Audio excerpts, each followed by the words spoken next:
Should be working now. Send me some donuts and some hearts if you all can see me. We've got Jethro. We've got who other mods in here. And tonight we have with us Bazed Lit Analyzer. And he thought of a great idea for a stream because I haven't been streaming because we've had a kind of a sad month. So drop me some donuts if you can see and hear. Sabrina gives a donut. Orthodox Boomer Grandma's here. Jethro's here. Yes, okay. So, welcome, Baze. How are you? I'm doing very well. What's up, everybody? My video is choppy here, and I don't know what it is. I've got everything closed, so I don't know what it is. It might be I don't know what the lag is from, but if I'm chopping up everybody, my bad. But hey, Jamie, how you doing? I'm looking forward to getting into this one. This one's gonna be fun. I think it's a good. We're gonna have some fun tonight. Yeah, so I haven't been doing streams because we had some deaths in the family. We've been traveling for funerals and such, and so we just have not been in the mood to cut up and be fun. But I think we're back now, and y'all had a good idea because it seems like a lot of kids have some mentors these days. I mean, they have parents, but they don't have very many adults that they can look up to and go to for advice. And obviously, Baze is a great public school teacher, and so him and some of his fellow teachers got together and thought up some topics that we could come up with or address.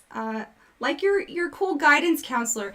Do you remember Buffy the Vampire Slayer when she became a guidance counselor? Right. Yes. Yeah. Well, there's I think there's certainly a lot to learn from older people and from younger people, from younger people. People might not realize that, but there's a lot to learn. I think from younger people, and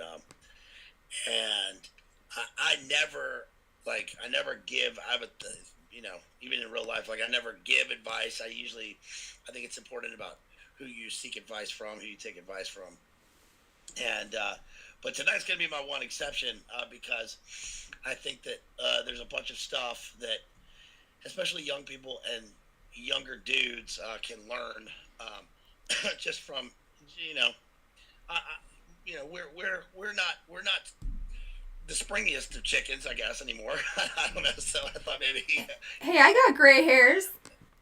yeah.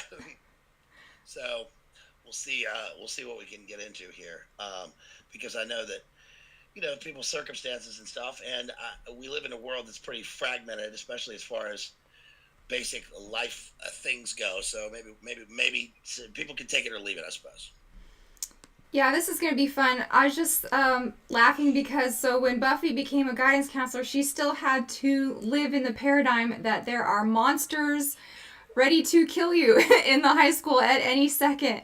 And that's kind of, the worldview we're coming from. We have our, tinfoil hat background, and I definitely think that we are under some kind of attack, psychological attack, physical attack on our bodies, all kinds of attacks. So that's something to take into account when, you're coming of age. What do you think? Yeah, certainly. I mean, we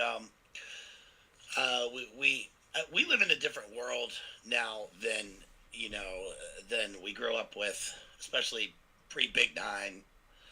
Everything has changed, and it's funny how like the littlest things have changed. I mean, obviously, the world's always changing, and I think that technology changes things a lot.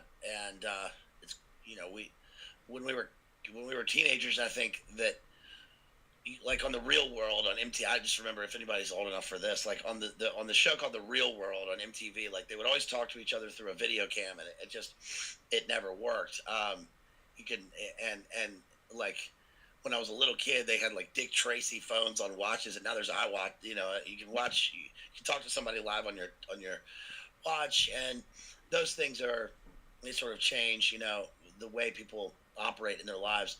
But we live in a world like with spiritual warfare certainly overriding everything, but the little things kind of get forgotten. And I think that, especially in a world where people have such trouble finding, you know, a person to spend their life with and even make friends. Everybody knows that dudes have a lot of trouble now making friends, and I think that maybe there's some tips here. Well, I keep hearing about male loneliness epidemic. Have you heard that in the news lately?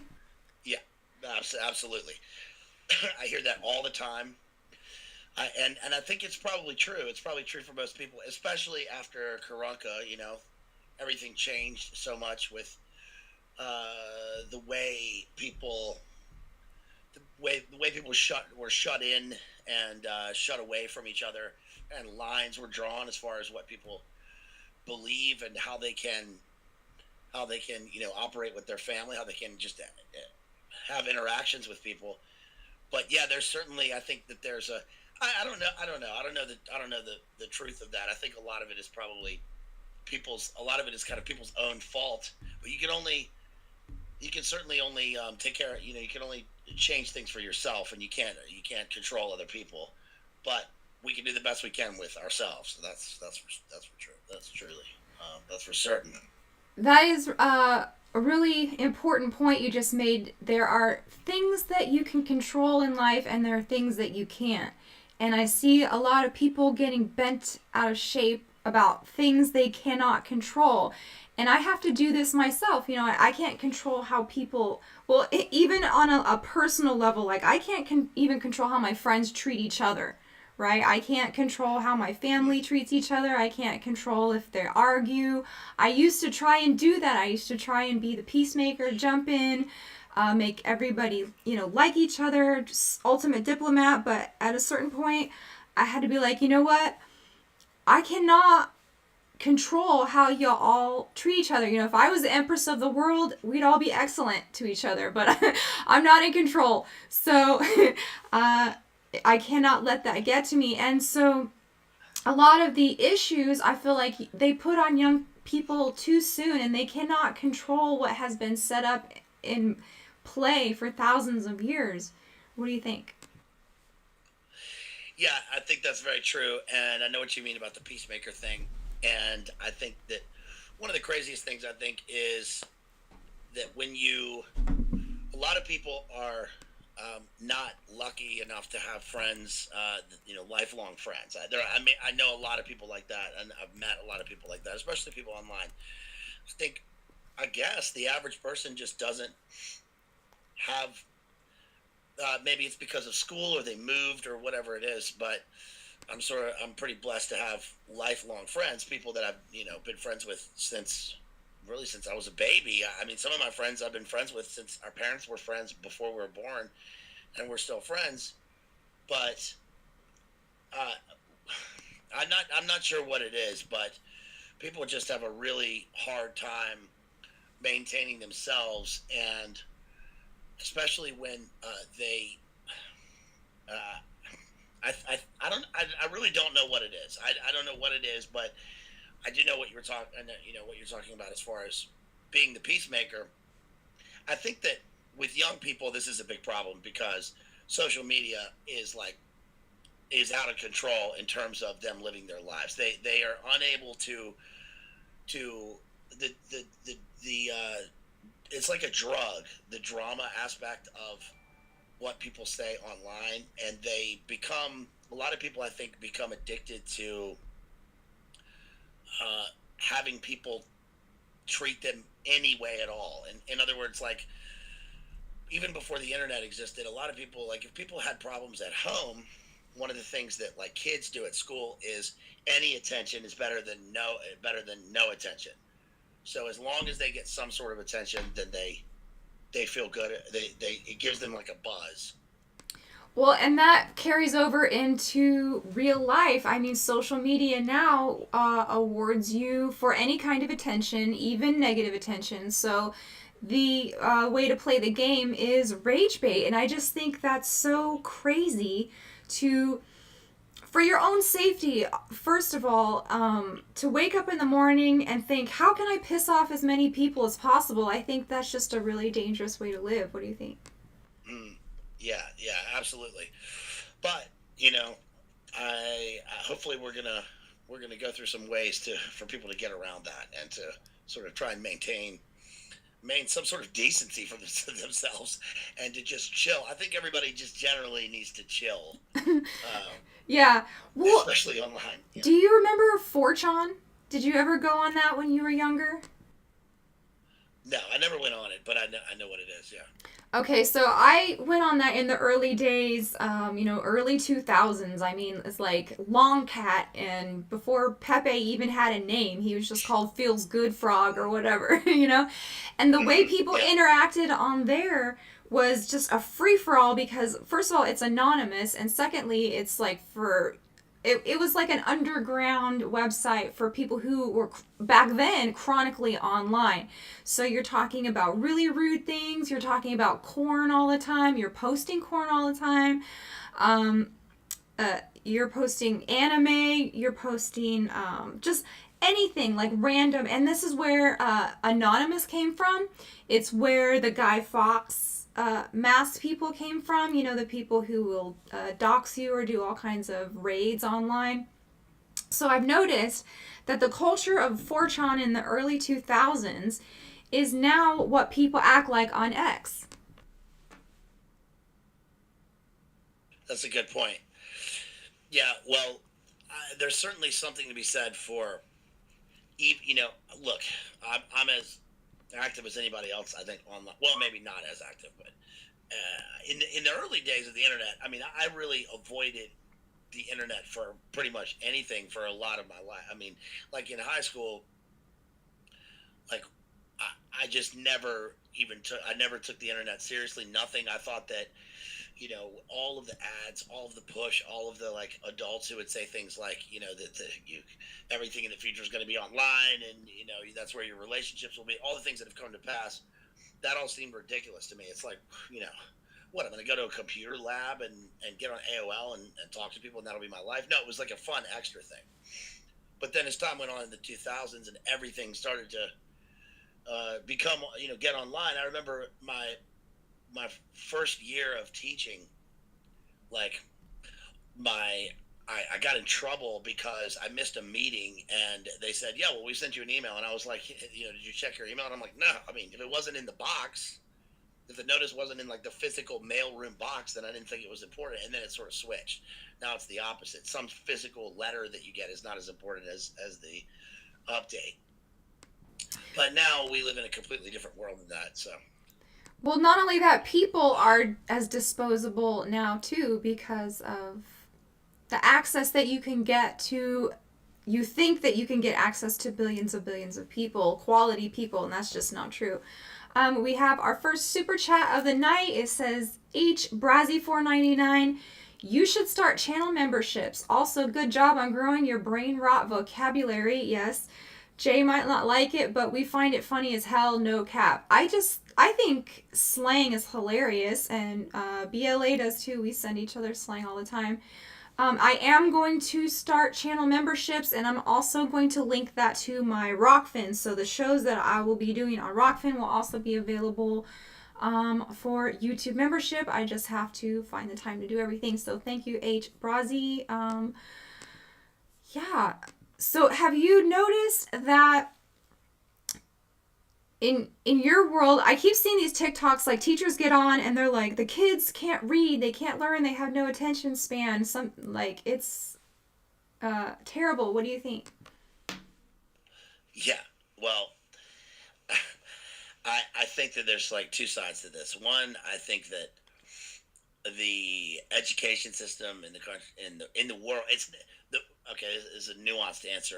The education system in this country is has a lot of problems, and it has for a long time. But what we're seeing now is that the things that you did when you were a kid, and like for instance, the way that you talked and your slang terms sort of came from specific sources. They came from the people you knew, from music, from media, and from like MTV and from movies. And now slang and the way people are is sort of worldwide because TikTok is sort of ubiquitous, and so kids in parts of like California will have the exact same way of being. They'll have the same slang as they do in parts of Virginia and parts of New York and Florida. I mean, in Puerto Rico, in England, and it's very strange. It's very strange how that happened. I never like really foresaw that happening. But as far as people being able to read and write, yeah, there's a real problem, and it, I try to maintain a sort of balance with that in terms of um, it's easy for adults for some reason it's easy for adults to forget that they were teenagers once, and that when teenagers become adults, they have a way of looking at the new teenagers or the new young people in a they're like, how could they possibly act this way? How could they think the things that they do? And they forgot that it's pretty much the same as when they were a teenager. The older people thought about them the same, so that there's a complete like misunderstanding, and that's fine. That's sort of natural. But as far as reading and writing goes, yeah, it's getting alarming in a lot of ways, and I think that AI is having a really fast, huge effect on the way that education is working. Because although AI is great for a number of jobs and for your life, and it's going to make things easier, I also think that we're kind of in we're in like the spell check phase of AI. It's very, very basic in terms of what it's going to be, and we're it's using the user data to build it up. But if you don't have a foundation, if you haven't built the foundation for yourself in an area and you're taking shortcuts, the problem is that you're losing the nuanced things that allow you to understand a topic, or to allow you to understand to be educated, liberal arts, English. I'm sure as far as math and science goes, but any kind of classical education where a person has a well-rounded education is going away very fast, and I think that's pretty alarming. Well, so the title of our show, what was it? How to be a Sigma, and I really kind of did want to talk about that because it's a funny way of expressing a idea that I kind of agree with. Like, there's something past alpha, which is very performative, very like showboaty. Past that into Sigma, which is like an actual cool person, and also with a little bit of humility thrown in there. So we have a super chat. See me rolling, $5. Says, no cap, what's the fastest and easiest way to become a Sigma? So Jay and I did a stream about a month ago about dating, and I had this whole idea, like, I don't know very many people who are humble people who have problems making friends and getting dates and things like that. It's always the super prideful, the super contempt, super pious, like just insufferable personalities, right? And so to answer your question for $5, what's the fastest way to become Sigma? I would say learn a musical instrument. That is one of the most attractive things that you can do, and it's also something that you can retreat into when everybody else is being like a dick to you. You can go in and practice your music and like draw energy from there. So part of being a Sigma in my mind is not being an energy vampire. Do you know that concept? Yeah, yeah. Somebody who's just constantly sucking energy out of the room or from other people, and sort of living off the psychic energy of others. I agree completely with your musical instrument thing. I think that I think that not in terms of not in terms of like a hobby, but I think that people who have a pursuit, especially guys, people who have a pursuit and something that's unique and individual and that allows them to spend their time doing it, certainly somehow takes away your time spent wasting on other people's stuff on OPP. Well, part of being a Sigma or being a cool person, okay, so I just lost my older brother, and He was the coolest person I've ever known. He was the most popular. He was the most well liked person, most positive. Everybody wanted to be his friend, okay? I'm not like that. I'm a little more shy, a little more reserved, a little more bookish, a little more low key. But he was like high key, class president, um, quarterback, star baseball, everything. Like he was all American star, right? And so I was thinking, what was it about him that made everybody so attracted to him?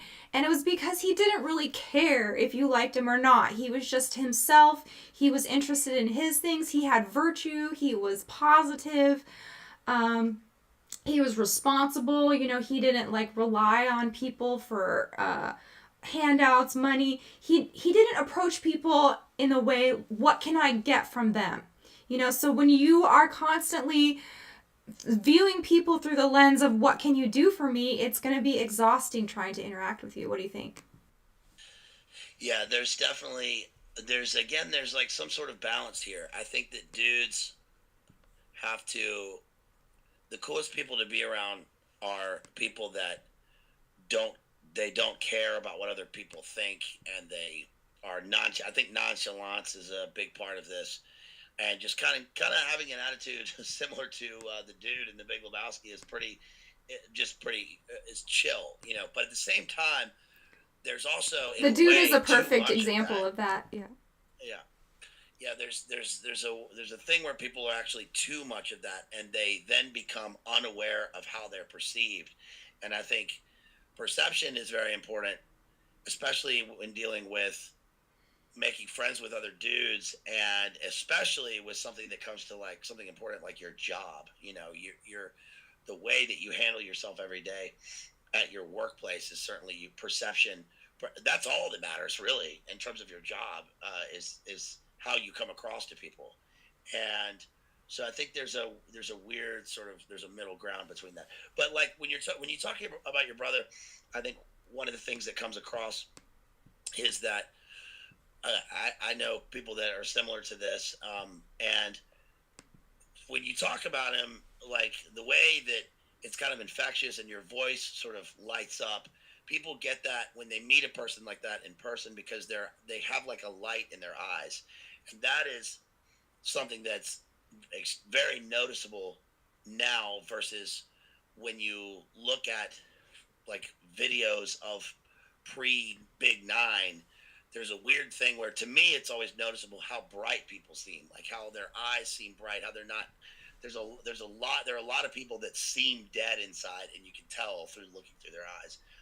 The the people can be overly positive about things and they can overshare, and then people can also be extremely black pilled about things, and that's fine, and that can be funny, but at a certain point it gets to be too much. Yeah, I think the important thing is to worry more about what God thinks of you than what other people think of you. Because if you live your life as a woman trying to please men or do what men want, you're going to have a bad time. And also, if you're trying to just please women or do what you think is going to make you attractive to a vast array of women, you're also going to have a bad time. So I think you would be better off. Trying to extol the virtues instead of trying to like gather a bunch of Bugattis or get the hottest body. What do you think? Yeah, a lot of this comes down to something that I know that you have dealt with a lot, which is and I've talked about this quite a bit, which is the idea of being nice versus being kind is obviously so. This is something that the people not watching right now will certainly resonate with. Oftentimes, people who are nice, they are Mr. Nice Guy, ends up being a pretty devious facade. And I think that the older you get, the more that the easier your discernment. The you can tell right away when you meet someone, especially when you meet another dude. But being kind can sometimes involve being not nice to people, and that's fine. And that's there's a virtue in that. Uh, One of the things I'm going to get to later is anger, anger and how anger is not necessarily bad. There are times when it's righteous to be angry, and when people when anger is deserved. But in the world we live in, especially when hormones and mental disorders and all these things are so prevalent, and ideology has kind of taken the place of belief for many people. They run on emotion, and emotion. When you were talking about the Sigma thing earlier, I mean that's certainly something that plays into that. The over emotion, especially in situations that don't call for it, can be a very unattractive thing, and can be something that leads you down to a path of being just a completely unlikable person. It is. I agree with the Sam Hyde school of things in terms of. I think that likability is supremely important in a number of ways, and that especially at your workplace and with people that you want to be your friends, you can be the best at the thing you do. If you're no matter what your profession is, but if you are the singular genius and you're the best thing that's ever happened to your workplace, but you're hateable, then you're not going to work, and no one will work with you. And you have to you have to have people have to like you. They have to they have to want to be around you, because otherwise your life is also unfulfilling. Who wants to be like that? There are certainly times when that's not important, but I don't know. What do you think? Well, I was going to say the trick is to be likable without being manipulative. So you can buy 100 books about how to, win friends and influence people, or the 48 laws of power, how to be a douchebag, or whatever. And a lot of those tips and tricks are very dubious and manipulative. And so it's like we want to try and be pleasant in our authenticity. And that's why a lot of people do not vibe with someone like Meghan Markle. I mean, she doesn't bother me, but a lot of people hate her because they sense that she's not being super transparent. What do you think? Oh no. He just disappeared. BLA just disappeared. I don't know how to get him back, what to do. So I'm going to read some super chats and see if he comes back. Let's see. Did see me rolling. LaCouf broke the viability of social media as an in real life replacement. Big push for in real life stuff post Coof. Yes, and even the kids now think that they are contagious and dangerous. So let's see. I don't know how to get him back. He just disappeared. Let's read all these super chats, and I might have to grab Jay for help. Let's see. 11 minutes. Montana Moser, $50. Thank you so much, Montana. And we'll go back over these if we get BLA back. He just poof, gone. Jamie and BLA, let's go. If it isn't too far out of left field, I've heard BLA refer to scripture, particularly the Psalms, as transcendent art. Could you elaborate, or do I have him misunderstood? At any rate, bless you all. Yeah, when we get him back, we will talk about that. Real John Connor, how does Jay used to do it? John Connor. $10. Here are your phantom tax. Thank you so much. And Gamiel has subscribed. So how do I get him back? What do I do? I guess has joined, click to show. Is that him? No. What do I do?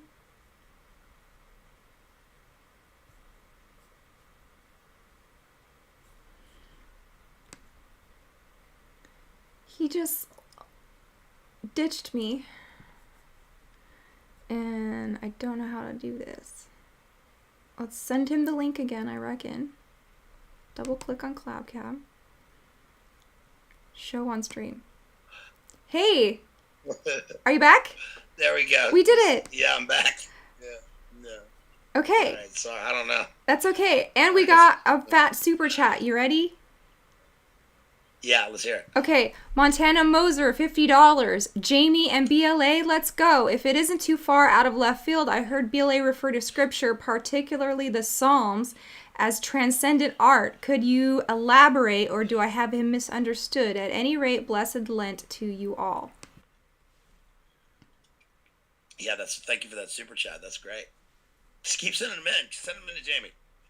Yeah, I did say that, and the context of that was that I don't know how to put this quickly. Let's see.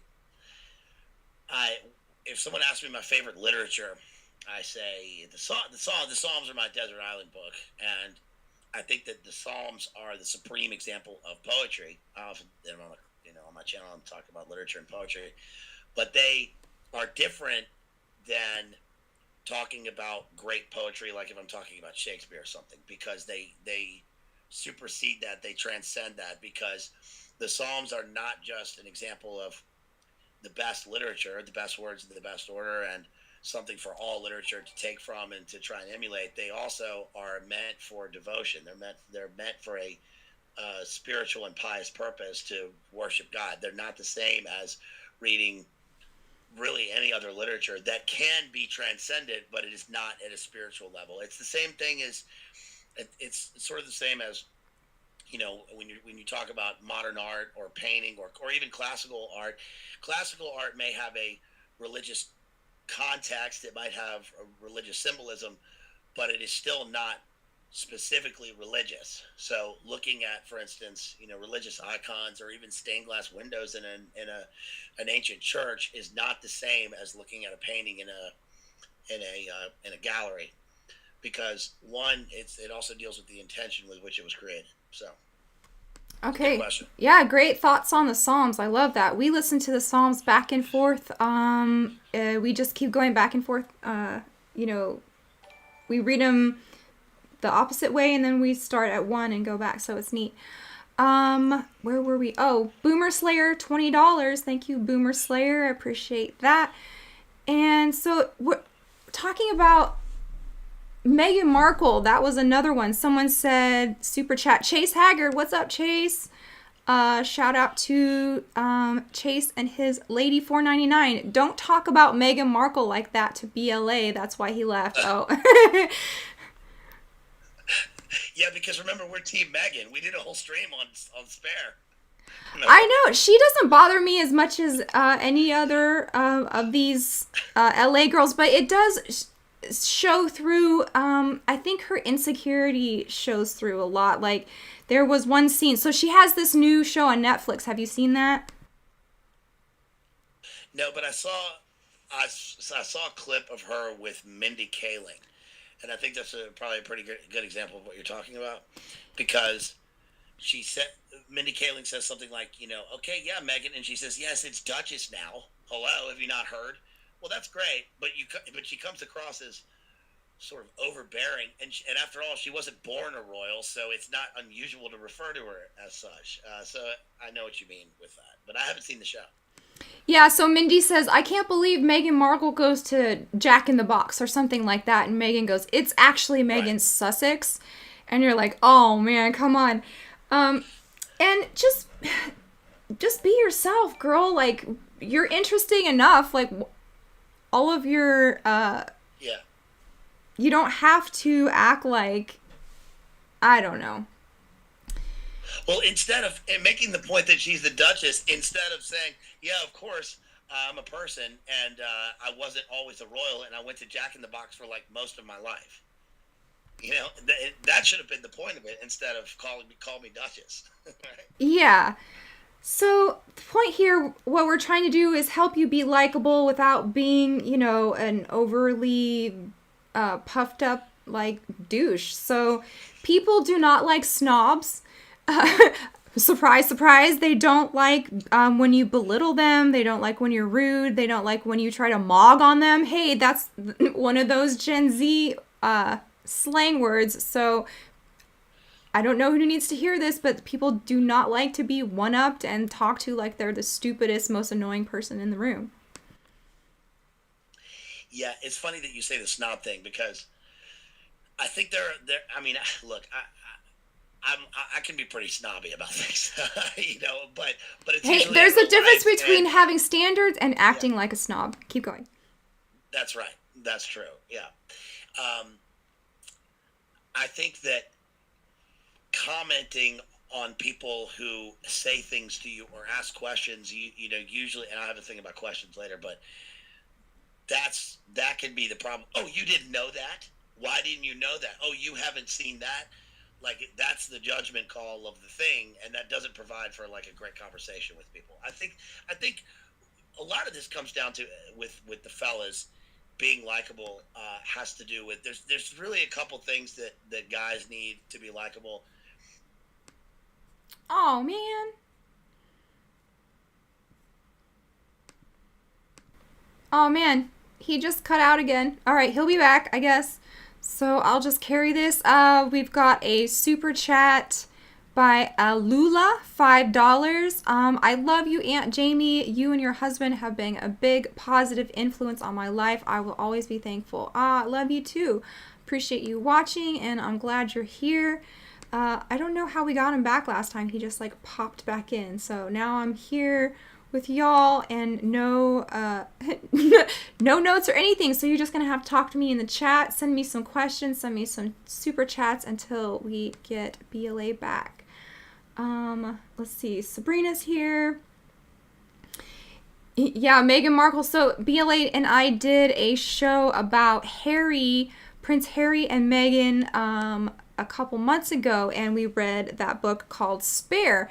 And it was very interesting. I think they left a lot of juicy stuff out, but it was enough to get an idea of the life of a royal and just how hounded you are by the paparazzi and by the crowds and everything, that there's no way you'll ever have a normal life, and that's what these kids were trying to have. So he's back. Let's see. Is he back? Got me. What up? You back? Yeah, I'm back. I don't know. It's not me. It's the internet. I don't know. Sorry, people. Guess who's back in the house? Okay. Where were we? We read all the super chats, and we were talking about being likable without manipulating. What do you think? Yeah, dudes need to be able to tell a good story.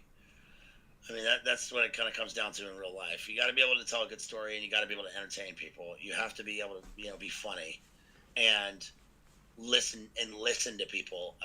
And I think that's pretty important. I've got a bunch of topics here, and a bunch of we actually took notes here and wrote down a bunch of stuff. Oh, okay. Well, let's dive right into it. But before that, I just remembered. So I went to tour guide school, and they were teaching us all these things. Like you have to be presentable, you have to be likable, you have to be approachable. Congeniality class basically is what it was, right? And one of the things was how can you make someone have affection for you instantly? Not affection, but like be drawn to you instantly. And the answer was ask them for help or advice about something. What do you think? Yeah. Well, that especially holds true with older with a person dealing with older people, or when you're new to something.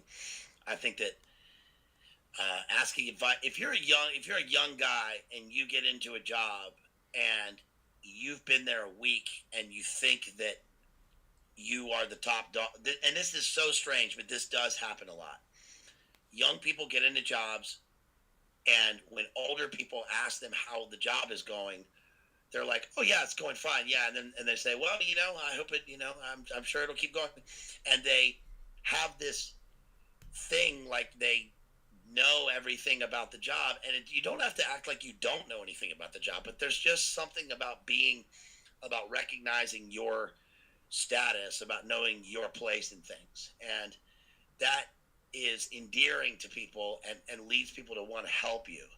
But really, I think a lot of this kind of boils down to being kind to people and being generous and giving without being walked all over. Again, there's like a weird balance. What do you think about that? Yeah, I've noticed this with catechumens online and inquires into the church, and it's like they find out about the Orthodox Church and immediately how they're going to join and change it and fix it and make it better. It's like how much audacity do you have that you think that you joining the church and you're going to iron out all the problems and you're going to get rid of all of the subversive people? I mean, it's just kind of crazy. Well, it also sort of comes down to, immediately being the enforcer of behavior rather than sort of taking account of yourself, no matter the situation. It can be a secular situation too. Being the person who enforces the rules everywhere is a pretty unlikable thing, and you really have to take account of yourself before you can notice or have any sort of say in how other people are doing things, because it's kind of like I have a thing like with that I've noticed because I'm an old wise fella about driving. That is that when you're younger, I think people tend to drive in a very aggressive way, and sort of road rage is like again, it's like a drug. You think that you're in control of the whole thing, and how dare this person pass you on a road, or all the little things that go along with driving. But then you sort of get to a place where you go, who gives a shit? I'm just trying to go to the place where I'm going to go. And I've noticed that if I mentally comment on a person who does whatever driving, I will within like 10 minutes do the same thing with the person that I just noticed. So I just try and, not that I'm some holy driver, I'm just saying that I just try and chill out a little bit. You just be chill. It's funny that you mentioned driving. And somebody super chatted $2. Can BLA turn his volume up a little bit? So go ahead and do that. But yeah, driving. So when I was about 18, 19, I had a boyfriend who was really into cars. And this was actually peak Fast and the Furious. Remember that movie with Vin Diesel?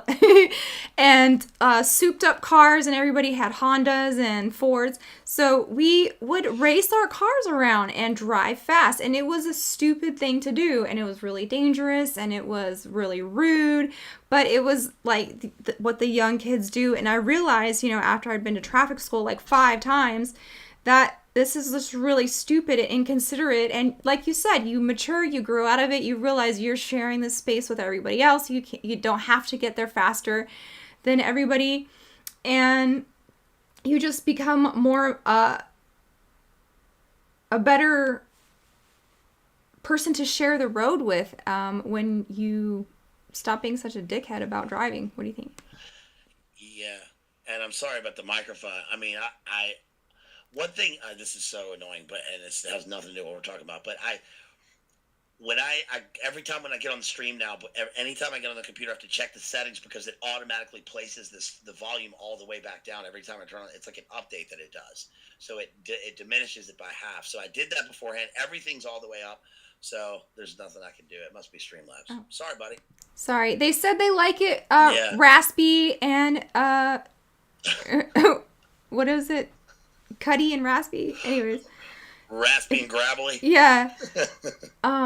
So what do you have? Like, I'm curious. Now you have a plan for this stream, or you have an outline. What do you got? Yeah, I never have written notes. I never take notes when I'm doing my own streams, but this one I thought would be good for conversation and notes. So, one thing. Okay, so let me go through the things for women because I had a special lady, help me out with this, and so she wants to ask you, Jamie. First one here is hospitality tips. Give the ladies, and then give the dudes, us, the dudes. I'm not an old woman. Everybody. Can you tell, since you are a hospitable person, some hospitality tips, especially for like when you have people over? Yeah, I know I sound like an old woman.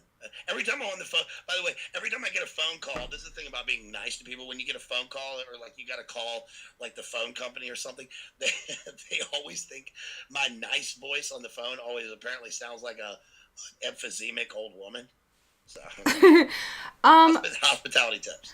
yeah, so how do you make people comfortable in your home? That's a good question. Do you remember that movie Blast from the Past with Brendan Fraser? I don't know if you've ever seen that, but so it's Alicia Silverstone and Brendan Fraser, and he gets sealed up in a bomb shelter for about 30 years, and he comes out like super gentleman in the 90s when it's not so much about like manners, but he sticks out because he has these old-fashioned manners, right? And one of his little colloquialisms or his little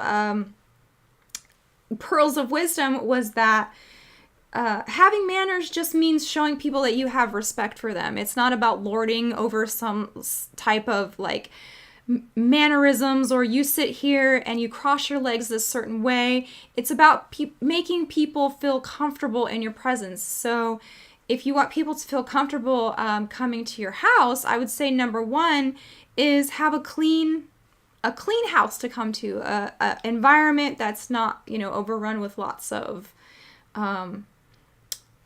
clutter and animals. And are you muted? Can you talk? I can't hear you. He's talking to somebody else. Oh, cut out. He's Sorry. Are you there? Yeah, I'm here. I heard Okay. you. I like the thing you said about, especially about clutter. Uh-huh. Yeah, making your house presentable. Uh, Can I add one thing to this? Yeah, go ahead. About being hospitable.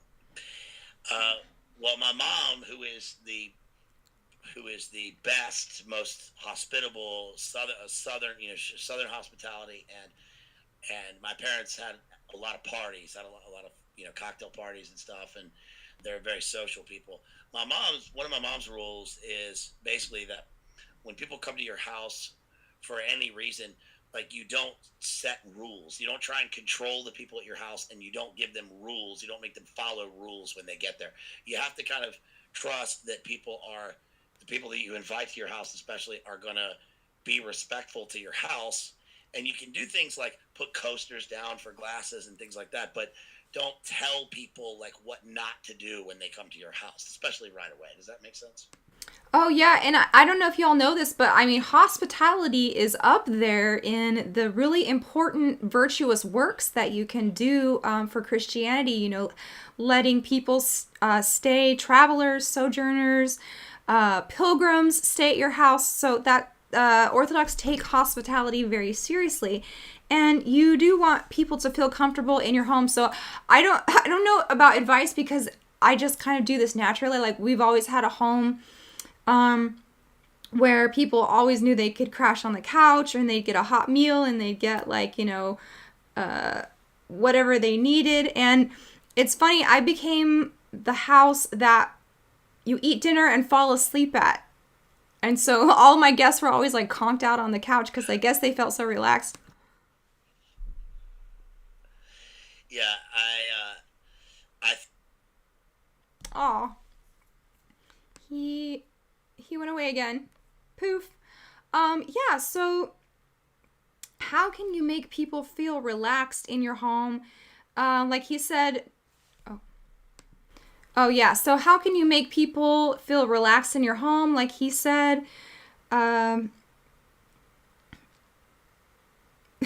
don't know if a lot of you have the shoe rule. That kind of throws me off sometimes. I know that's more of a Western versus Eastern thing. But white people do not want to be taking their shoes off in a strange place. We were not prepared. Maybe our socks don't match or our feet are stinky or whatever, but that's just not like a cultural thing that we usually do. Odors, that's a huge one. So if you have a lot of animals, make sure you stay on top of that if you want people to feel comfortable at your house. No one wants to be sitting there, smelling kitty cat litter or what the puppy did. What else? I love when people bring their kids over even, and sometimes they think that I'm going to be concerned that they're going to break something or mess something up, but I'm not. Like, I don't care. I have nothing that a kid could hurt, like I have maybe one vase or something they could knock over, but I don't mind if they come and run around and like throw the pillows everywhere. Doesn't bother me. What do you guys think? We've got Mela in the chat. Blessed Feast. Blessed Feast. Dr. Crispy. Raspy and Choppy. Yeah, that's it. We like our BLA raspy and choppy. Tekmar is joining. Real John Connors hanging in there. He says, ride the tiger. You can see his stripes, but you know he's mean. I don't know what that means. You talk about Jay? Maybe. That's funny. So we are waiting for BLA to come back. And he's got the show notes and the outline. So I am totally hanging out here, flapping in the breeze because I had nothing prepared because he had it all. So what do you guys want to talk about?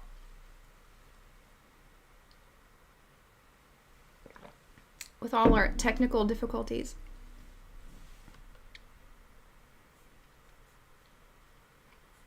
Humility. I mean, that's really the heart of the issue, and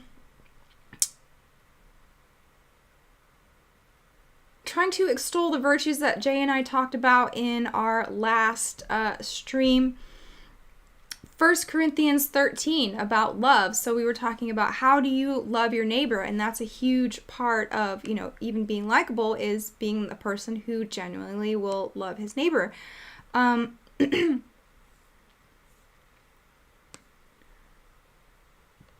Sabrina says, my husband said I either drive like an old lady or a pissed off teenager. So driving, like now, I don't know if y'all know this, but I have a commercial driver's license. Like I could parallel park a school bus if I wanted to. I'm a perfect driver, but that's only because of driving like a bat out of hell for so many years and then figuring out like, hey, I'm going to get a speeding ticket every month and they're going to take my license away. So I better, calm down a little bit. But yeah, I was always a really good driver. Usually when we go some places, I'm the driver because I've just had the most experience. I've driven, you know, if it has wheels, I can drive it basically. And it's funny that they always make fun of like women pilots and drivers. And I really don't have a problem with it. I mean, maybe like military type vehicles or like high pressure stuff. But anytime I've ever been like terrified for my life in a vehicle, it wasn't a woman driving. So Sabrina said, okay, what else we got? Where is BLA? Is he coming back?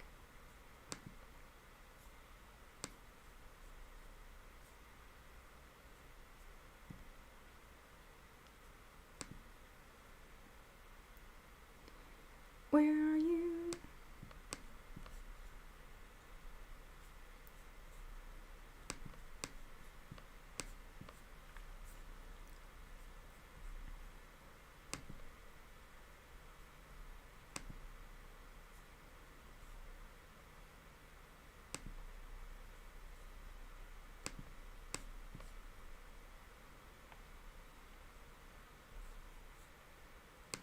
Now I've messed it up because I can't even get back to the comments. Oh my gosh. This is a disaster.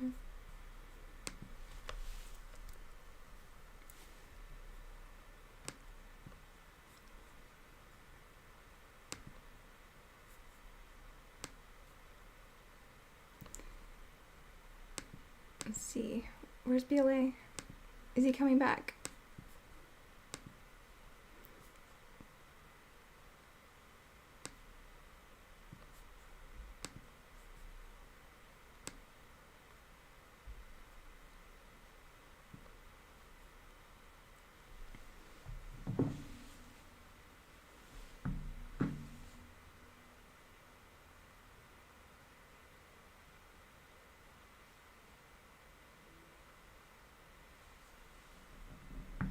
Says it's gotta be Streamlabs. I'm here. I see you, but it's not coming back. Okay, what do I do now? Collab cam.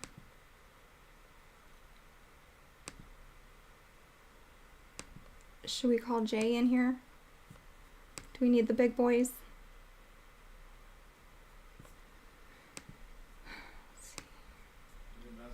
Yeah. He disappeared and I can't. Have to bring it back. Well, how do I get him back now? Just go into collab cam and double click. show on screen. Okay. I get you? See me? Yeah, you're back. There we go. Okay. I'm back. All right. Cool. Here we go. It's Yeah. got to be Streamlabs. I don't know. Yeah. Yeah. Sorry. Okay. All right, let's dive into what you've got prepared. Okay. Let's see. Let me give a couple for the dudes here. One is how to talk about things, how to talk about interesting things in an interesting way. I think this is like real life stuff. We're talking about like real life situations and relationships. I think that when you if you are a person who does not have interesting things to say, and especially around your group of dudes, then things can be very hard for you. But I think that something that sort of hits on what you were talking about earlier, if you are an overzealous person and you have hard opinions and hard comments on things in social situations that where it doesn't apply, then it's really tough for you. So for instance, if all your friends like going to sporting events, then you don't have to be, like, if they invite you to a sporting event, then the first thing that you say when you go to it is not, well, I think all this is, I think this is a psyop. I mean, it's like, yeah, you can have your opinions about the football game, but just enjoy the football game for the chance, for hanging out with the fellas. Does that make sense? Oh, yeah. You don't have to be super all the time over the top about everything. Have you seen that guy on TikTok? It's like the guy who can't enjoy anything. And it's like you take him anywhere or show him anything beautiful, and he always has something negative to say. Like, you'll show him this perfect, pristine forest or whatever, and he's like, think of all the ticks in there. Yeah. Your friend's like, this is a great concert. And you're like, yeah, but did you know this is all on stolen ground? Yeah. That can be funny. We just rewatched the first season of True Detective, and Matthew McConaughey is the best example of a ruiner I've ever seen. He ruins. He can ruin any situation, but that's his character, and it also it's actually a funnier show than people remember, especially in the first couple episodes when the two of them, when Woody Harrelson and Matthew McConaughey are hanging out, and like the way that Woody Harrelson looks at him in the background, like because of how he says he can, it tastes like metal on your tongue. Like those actually can be funny lines, but if you're a ruiner purposefully, and it's funny, then that's one thing. I kind of take pride in doing that with people in real life because it's ironic.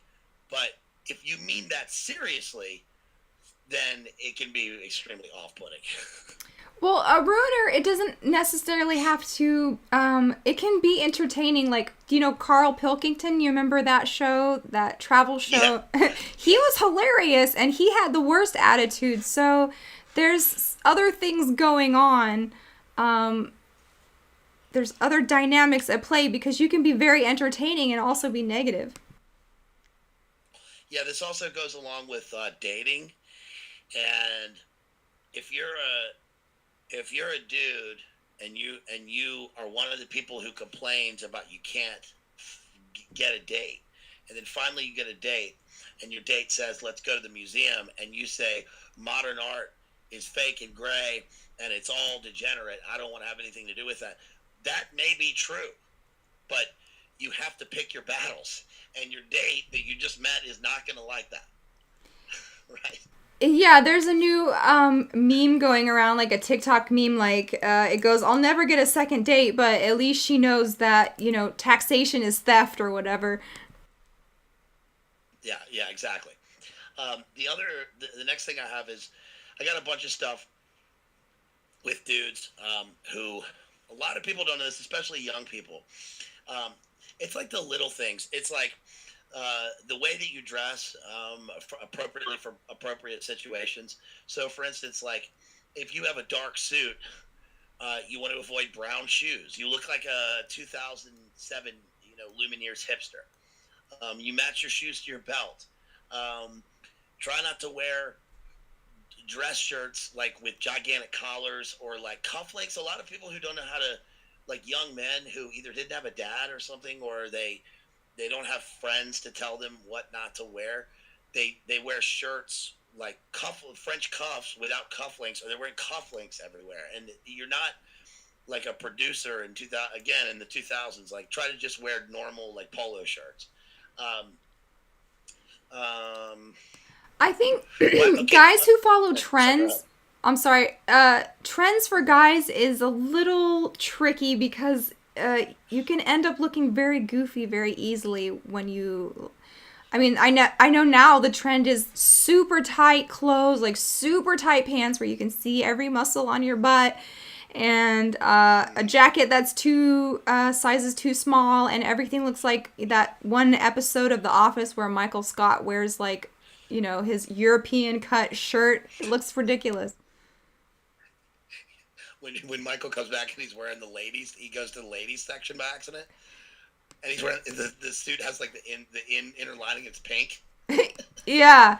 So, Um, trying to be too foppish as a guy is kind of a turnoff. yeah, Lord Foppington. Um, well, speaking of Lord Foppington, black tie is another thing. I think that all men, especially in their when you get into your mid 20s, should, eh, depending on where you live and who your group of friends with, who your group of friends are. I think that guys, like, when you go to the prom and you're in high school and like you rent a tux. Well, if you're in your 20s, especially like if you're in the business world, you should own a tuxedo, and it should be something that's tailored. It can be like a Brooks Brothers tuxedo that's black tie, and you should have like a vest or cummerbund, and you should have all of the accoutrement. But it should be yours. That's something that a man should have, just like a man should own a suit. Some people never need to wear suits, or they have a job or maybe they are self-employed or whatever. But for the most part, depending on how successful you want to be, and if you're like if you're in the business world or something, you need to have a suit, and it needs to be tailored. It needs to be a nice suit. It shouldn't be a Gucci suit. It should be a normal, like preppy looking Brooks Brothers suit, and it should be dark. When you go to a funeral, um, men should know how to dress for a funeral because we're all going to have to go to them. You should have something dark to wear. Just like ladies, when you go to a wedding, it's uncouth for you to wear any white at a wedding if you're not the bride. You just don't do that. Um, what is this? Another thing is, guys should not have posters in their house generally past like college or past grad school. Instead, just frame the poster. Buy a simple frame. You go to a Ben Franklin, get your mom to do it or anything. Get it, but get your things framed. The things on your wall should be framed. You should not have your Pearl Jam poster, or if you're older, I don't know what you would have when you're young, but you shouldn't have just posters thrown up like you're in your teenage bedroom. What do you think, Jamie? Oh yeah, your Michael Jordan poster and Yeah. Dune. So movie posters can be cool. Like you said, if they're in a frame and if there's some kind of artistic, your favorite movie poster. But yeah, usually young men aren't that great at decor and like what to do in your own house. That's a whole nother subject, but Yeah. definitely get. Okay, here's what girls complain about the most that I see online is your bed. Okay, so buy a proper bed. Don't put your mattress and your box spring on the floor, and Yeah. switch your pillows out every 6 months or a year. So women are always making fun of the mattress on the floor with the crusty sheets, and your pillow is, yellow. Yes. Yeah. Dudes should be they should be washing their sheets and their bedding once a week. And laundry sucks. I've always thought laundry is a very effeminate thing to do, but you have to wear clothes, and you're a dude. You have to wear clean clothes. You got to change your clothes every day. You got to wash them. I mean, that sounds so obvious, but you got to change your sheets and stuff.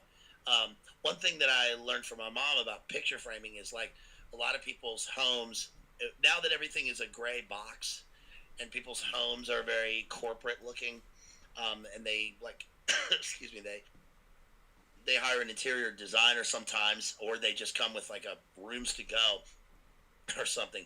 You shouldn't have all your pictures, if you frame pictures, in a line on the wall. Otherwise, it looks like some weird gallery. You try to you can have uneven things, kind of like if you are trying to make your backyard look good. The unexpected sort of ordered chaos is supposed to look good. This doesn't mean you're you should be an interior designer or a gardener. It just means that having everything too neatly OCD can be a detraction. It looks too psychotic. You want to have things that look like, imagine like a guy who's like wealthier than you and who's doing well. Imagine how their house looks, and that's you try to aspire to that. Have you seen that funny viral video going around of that influencer who he posted his morning routine? And he's like No. waking up at 4 a.m. to do push ups and like put his face in a bowl of ice water and rub banana peels on his face and stuff. What's his name that Sam always talks about? Do better. That guy, the guys who are like, I wake up at 4. You wake up at 4. I wake up at 3:55. Do better. Go harder. That guy. I don't know. It's hard to like get them all straight because they're all spawning so many. So the one I'm talking about in particular, it's like a really muscular black guy, and Oh yeah, he Goggins. Yeah. yeah. So he set this whole thing up where he shows you his morning routine, and it's literally like American Psycho, man. It's like this is way over the top. This is so performative. Nobody does this stuff. And it just makes you look very inauthentic and, like you said, not Sigma and not likable. Yeah, that's more like ex Navy SEAL. My name is TAC 1 Operator 33. Right, and I wake up at 3:55. I wake up at 12 midnight every night. And Right? Yeah, that sort of stuff is yeah, psychotic. and bro thinks he invented dilly dallying because he doesn't do very much from like, 4 a.m. to 8 a.m. He just kind of brushes his teeth and goes swimming and stuff like that. And then his lady is the one who's actually like cooking the meal, laying out his clothes, putting his shoes on for him. It's just kind of, it's very weird. Well, a lot of that also ties into, I think a lot of guys know people who are uncomfortable with being by themselves, and they, for some reason, this is a segue. They're like, I have friends who, it's like they always have to be going to an event or an activity. You always have to have something scheduled, and they always have to be going out on a Friday night with their friends. But it's like, yeah, but you're 44, and so it's already alarming. It's alarming, I think, for anyone if you are in your 40s and you have not either been married or getting married, or you've been divorced or you have kids. If you've not had any sort of relationship, that's obviously very alarming. And I think guys, on one hand, have to get comfortable with being by themselves. You sometimes silence and solitude, like that's a huge thing for a guy. You have to sit around and ruminate a lot. That's not doing nothing. Doing nothing, I think, it's also okay for dudes to unwind, and you come home and you turn on the Boomer TV or whatever. That's fine. You don't always have to have an activity that's like furthering your life. You need some downtime and some reflection time. But too much of these things can be off-putting. Um, well, What do you think? there's hobbies and there's pastimes. Mm-hmm. Video games is not like a hobby. That would be more of a pastime, and that's a huge turnoff for girls that I hear all over. Is just the chokehold that the video games have on men in particular. Yeah, yeah, that's certainly a thing. I think with younger guys playing the game. And look, if teenagers, it's hard to get on like teenagers or even college kids. They're playing the game as they call it, or and a lot of times they will go home and they'll play the game, and it's with people that they know in real life, and that's fine for a teenager. I mean, like when I was like 13, I went home and played Sega Genesis, or when I'm that old, with my buddy would come over and he would spend the night, and you're like a 13-year-old. But as a 33-year-old or like a 43-year-old, that's different. A lot of this comes down to adults living a childlike lifestyle, and when you're a child, you think like a child, you act like a child, but when you become a man, you got to put away childish things, and it's okay to have a sense of childlike wonder and whimsy, as they say, or to have a sort of innocence about yourself, and to be kind of free in terms of being funny and not taking yourself too seriously, and but there are certain things that also can come across as extremely unmasculine and very unlikable, and certainly girls do not dig those things.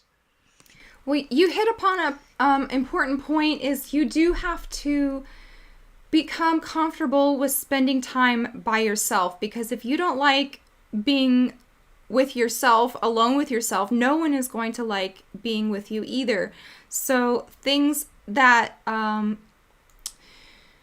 solitary activities, not like video games, but more like reading books, studying music, I don't know, craftsmanship, building artwork, things with your hands.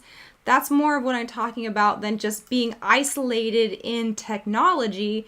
You need things that you can do that are tactile, but that are also solitary pursuits, because a lot of times in your life, you're going to want to just say, everybody can just F off right now because I don't want to talk to anyone. I'm not in the mood. And sometimes you go through things that you're just going to have to thug it out alone. You don't want to be calling up everybody you know for every problem that you have and bothering them because you're just like going through some kind of not trying to minimize your experience, but not so serious. Sometimes you just gotta have to learn to get through things on your own. What do you think? Well, I think that you mentioned reading books, and that's one of the, I think, signs of there's a difference between solitude and isolation, and it's healthy for adults, especially men, to have a comfortable sense of solitude. Isolation is something that's usually imposed on you. That's when you get lonely. It's, for instance, everyone I know that is successful or likable or has a decent family, they are very comfortable with being by themselves. They don't really rely on other people, but they're willing to give their time. But they also have like long moments of a lot of time alone, and a lot of them read. And I was wondering, because people ask me this all the time. So, what do you think? I mean, you and Jay both are readers. You read, and obviously, reading is people have not been readers for a long time anyway. We sort of overestimate how much people read in the past. But what do you think about that? How would you say to a person who never reads, or who goes about, who sort of gains everything through watching YouTube? It's great to watch YouTube. It's great. YouTube is obviously great for a lot of things. But what do you think about that? I think interesting people are interested in things. And you're going to have some subjects that you're passionate about, that make you a more interesting person and give you things to talk about. So like we were about vampires that just hop around from one person to the next, and they cannot figure out how to fill your own cup, how to charge yourself back up with in our world it would be sources, God and Christ, but just how to think of it like if you're a cell phone, you're walking around, you have only so much battery, right? And then you have to plug your. So for us, that would be prayer, solitude, hobbies, wholesome activities. Instead of just hopping person to person and plugging into them, sucking up their energy, you're going to have to learn to draw energy from a different source besides other people. Yeah. Yeah, you're absolutely right. And I think that I think that deep reflection, especially spiritually speaking, is obviously very important. And it does. Listen, I think I think reading is so important. And not just in some sort of educational sense. Obviously, I think that reading is something that makes you a more well-rounded individual. And there's something that is to be said for the fact that I think reading and video games, for example, are total opposites. Video games, it's fine. I'm not gonna, whatever. But the difference with that is that the playing video games, everything you're active in the thing, in playing the thing, in operating controls, but all of the sensory detail is barraged into you, and you're not having to do any work. It's all before. But reading is the opposite because you're actively having to use your mind to images and use your imagination, and that's like practice for your mind. And I think that says something for the soul, and it comes out in what you believe and how you talk to people and how you make friends and how you have knowledge about the world. And the only way to go about that, especially there's something in school with athletes, for example, and I've always had this experience that when you have older students who complain about not having enough time to do something or do an assignment, you keep in mind you want it done when you want a task done, you give it to someone who actually has time to do it. For instance, scholar athletes are working out after school. They have a regimen, they have a routine, they have discipline, and they learn discipline, and so their time management becomes important. So if they have to do something, they'll make the time to do it, and that comes out in your life. When you have pills or have a car fixed or have to call your car, make time to do it. But people who don't have any and complain about not enough time just don't have management skills. Yeah. What else you got? Well, the one, I think that drink under 40 as a guy is not. That if you're a person who is always drinking alcohol, like if you're going out, then in your 40s, I think that you're probably not doing well. You probably are going to make you're going to make your health is going to suffer. And besides that, I think that people. It's like this. If you're in your the way I think about things is like when you were a kid, if you kicked the soccer ball in a neighbor's yard and you went and had to get it, then that's fine. You like it. The neighbor might not like it, but like it, and it's fine. I've got neighbors across the street, and the kids are kicking balls and it's fine. I love it because they're outside playing. But if you are going through people's yards when you're a teenager, they're think that like you're trying to steal something. If you're in your 20s, they're going to think that you're trying to break into the house. If you're in your 30s doing it, then you are probably like a dangerous visitor.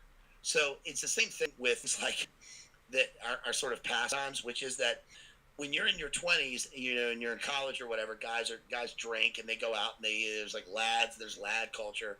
But if you're in your 30s, you got to clamp down on that, and you have to be doing things that are more productive. But if you're in your 40s and you're out drinking every day, you're getting to be alcoholic, and you're causing chaos in your life, and you're asking for trouble, especially with alcohol.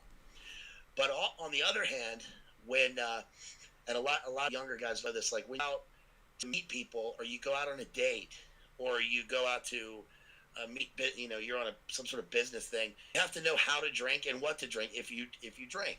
So like if you're with a group of dudes and you like are meeting a guy for a business, there's a business luncheon or whatever people do, like, and you're a dude, like you don't order an app, obviously you don't order a fruity drink or a color drink, and you would try to drink like one of my friends always told me like that whenever he has to meet guys for business, he always orders a Maker's Mark. It's simple. You can order it neat. Guys also not to drink through a straw when you're older. It's just like an effeminate thing. You drink glass. You order something neat, maybe with ice, but it's just simple, and you just try to be moderate with it. But fruity drinks and colored drinks they gotta go out though. You're in social situations, they gotta go. Well, in social situations, I think one of the most attractive things you can do is be in control of your own self and your actions, and not get so drunk that you're stumbling around, that you're slurring words, you don't know where you are, you lost your wallet, you lost your keys, you're slobbing on everybody. I mean, I can't think of something that's less attractive in getting to know people than just like being slobbering drunk. And when you're young, I know this is targeted at like high school age, however you treat your body in the first half of your life is how you're going to feel in the next half of your life. So if you have a lot of addictions, if you have a lot of problems, if you get a lot of STDs from young person until 30 or 40, you're gonna have to be dealing with that for the next 40 years. So it's almost like that movie. Remember that movie with Demi Moore, The Substance? Yeah. Yep. Mm-hmm. So like however your young self is how your young self is going to treat your old. So your body is this thing that like vehicle that you to remember is going to be with you for 80 years, and you're going to have to affect a lot of things if you treat it poorly, and That's a point. That's a good point. That's a really good point. And look, I'm a dude who smokes cigarettes, and I know that that's generally unhealthy. And I've always sounded like this, but I didn't start to feel effects of being out of shape or anything until like well into my 40s, and that's a thing I'm conscious of. But there's also a thing I think with, like, for instance, young guys want to smoke cigars, and that's a great, that's fine for guys and stuff, but you also have to be aware of how to smoke a cigar, how to cigarette, and where to do it. I think obviously society is way too puritanical when it comes to things like men smoking cigarettes or whatever, but also if you're smoking cigars in close quarter situations where you think it's cool and it's manly to do so, that it might be fine in places, but it can be off-putting.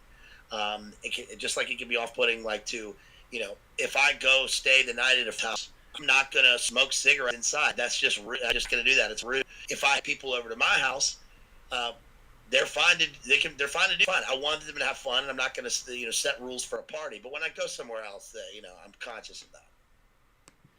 Yeah, so try to be in control of your own faculties when you go in public in a group. If you're a man, the masculine thing to be is not drunk, knowing how you're getting home, where you are, and also if you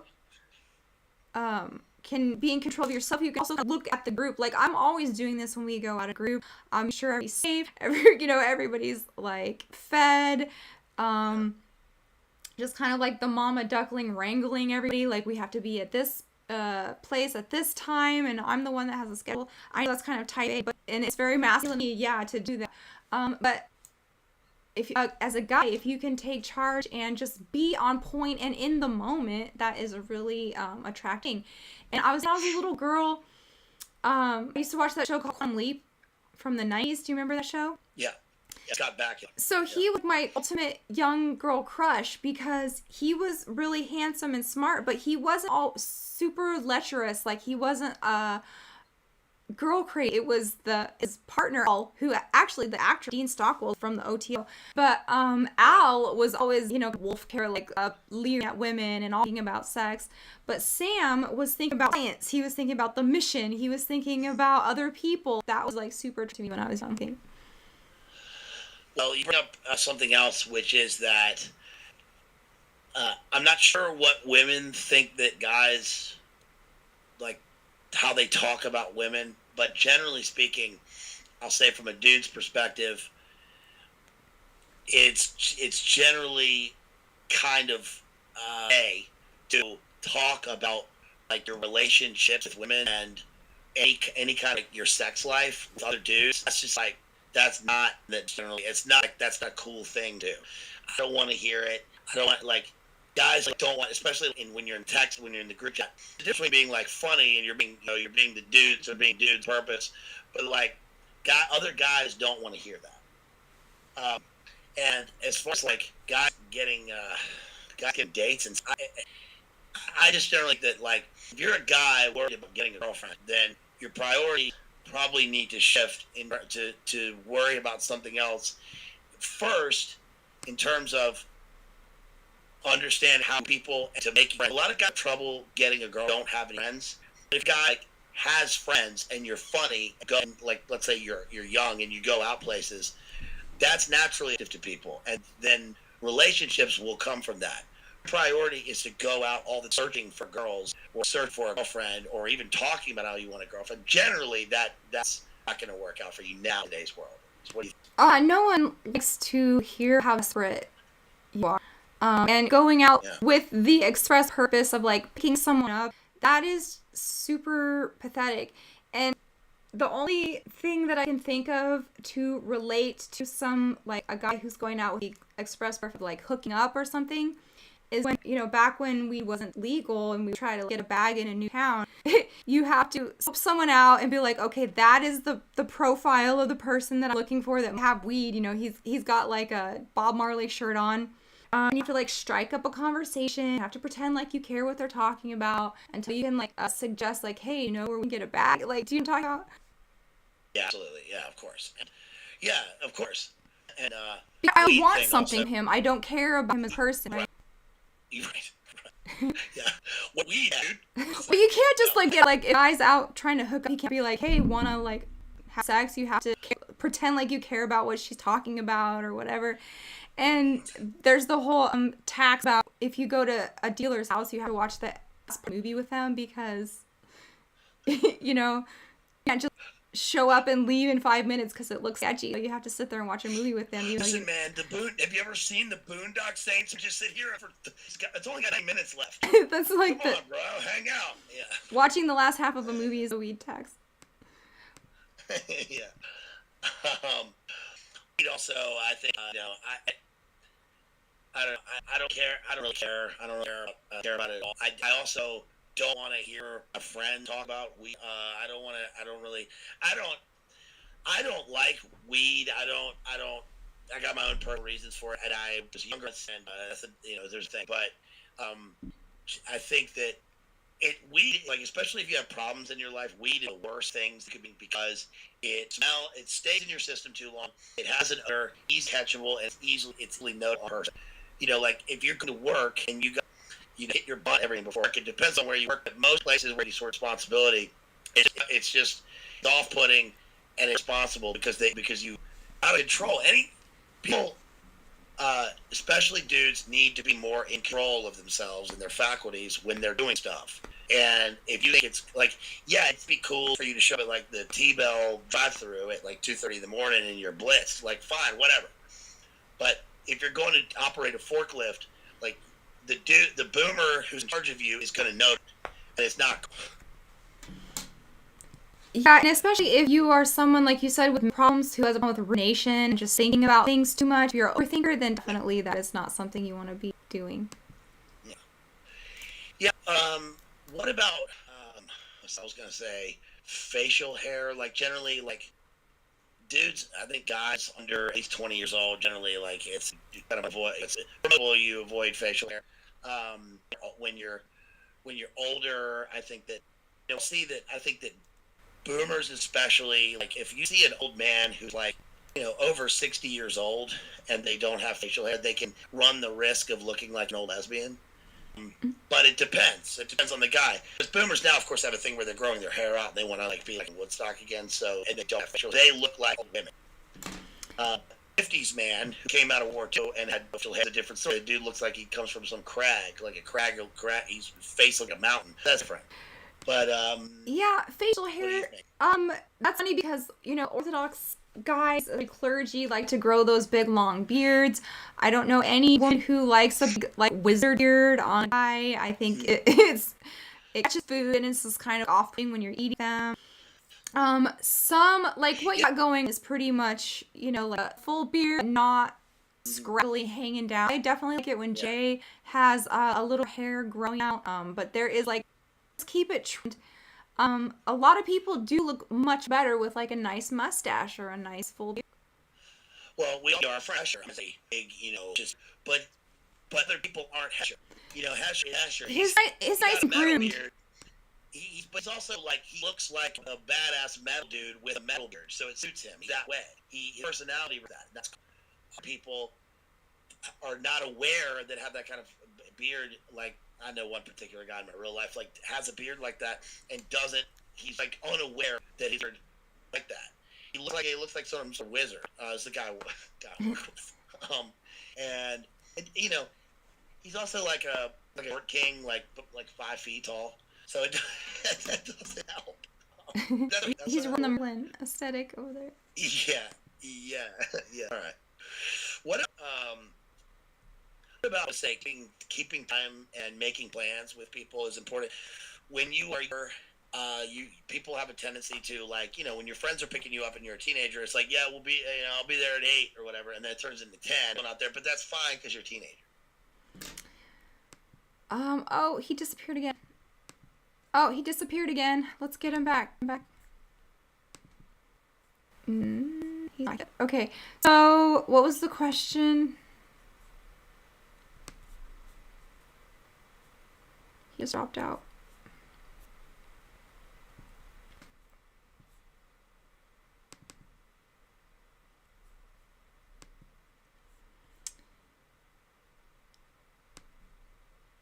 He keeps on disappearing.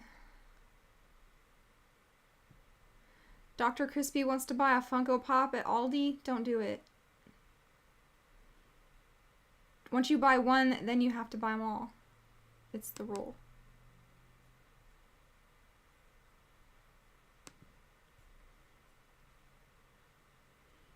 Someone remind me what he just said, because I had a good answer for that.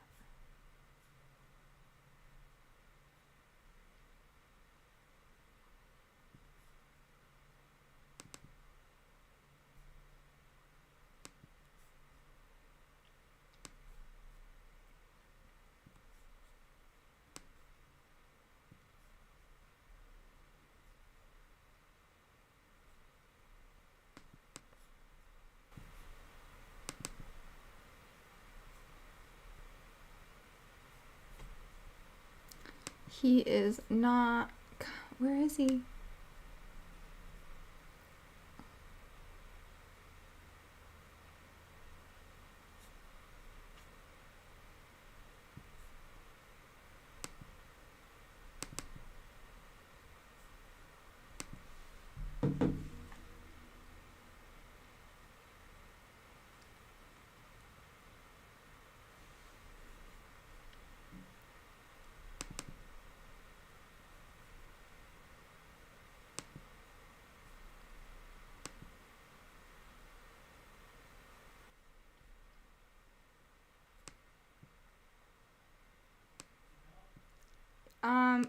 Yeah.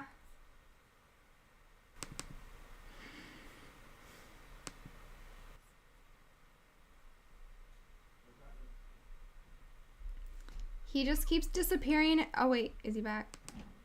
So what? He just keeps disappearing and back. Hey. So when you do that, you have, like... In again? No, it helps me out, and a lot of times you're still there, but I mean, it's just... Okay, so you had a really topic, and then you denied. Forgot you just... I said, let's see. Was it back to my thing? Was it thing? No. I forget what it was. Okay. I'll think this. Okay. Can we talk about tech and text etiquette? Sure. Okay. Well, I think if a schizo poster in terms of your personal texting, then that shit has got to stop. Especially, tagging people, and this is the thing that guys do. If you have friends, or if you're a person who texts people with 2-word texts, bang, bang, bang, bang, bang. So you send 20 texts instead of just a simple text or once. And that's got to also, if you text people and you like ask them a question, but you don't even like the response does not even radar, then you're just texting yourself. And that also goes for texting if you're a dude, like texting a girl. I think this wall, I'm talking a big text wall especially, can be a problem. And a break with someone, I would say, don't text a person a bunch of shit themselves looking for a response, right? And we know this is like a problem among people. Am I right, Dave? Oh, especially if you're waking up. If you're waking up, stop talking. Just give it 30 days. Yeah. Girls want to like pour their heart out in this, like you said, a great wall of text, and you think you're gonna change his mind, or it's gonna like, get under his skin, or put his thoughts into perspective. It's not. He's just friends. Gonna laugh at you, and you're gonna all of your time wasting your time texting after a breakup. Basically, just leave it alone. Yeah. One thing about relationship is that I didn't get perspective on this until I was much older, but it's kind of something else. But I think that when you're a younger guy, it's pretty much impossible to be friends with a woman, like especially your age, without having like some feelings. And you either become a simp, you're a simp in the first place, or you become a person who's it crosses the line or it be creepy and you ruin things. But as you get older, especially like if you've been married or if you know, I think it's perfectly reasonable for men and women to be friends and to be friendly, but there are certain rules with this that go along with it. And this especially goes for like working with most people work with a lot of women. There are a lot of women, and there's a way to act if you're around women, especially, which is like where you has to act with absolute integrity at all times in order to not be a creep, for instance. The moment you make innuendos or you ask about a person's relationship, you're crossing line, and it can be dangerous, especially when you're at work. Am I right? Yeah, and I think that anyone can be friends. And Jen and I were just talking about this. I mean, I love my friends. Like, I really cherish them. I don't. That's why I will never be a man hating, crazy person, because I have so much fun with guys. They make me laugh, and I'm like, why do you think that I obsessed with having friendships with guys? And we were talking this, and I'm like, well, rule number one is probably because for me, this is off the table already. So that eliminates so much, like you said, innuendos and flirting and stuff, because most of the guy friends that I meet through my husband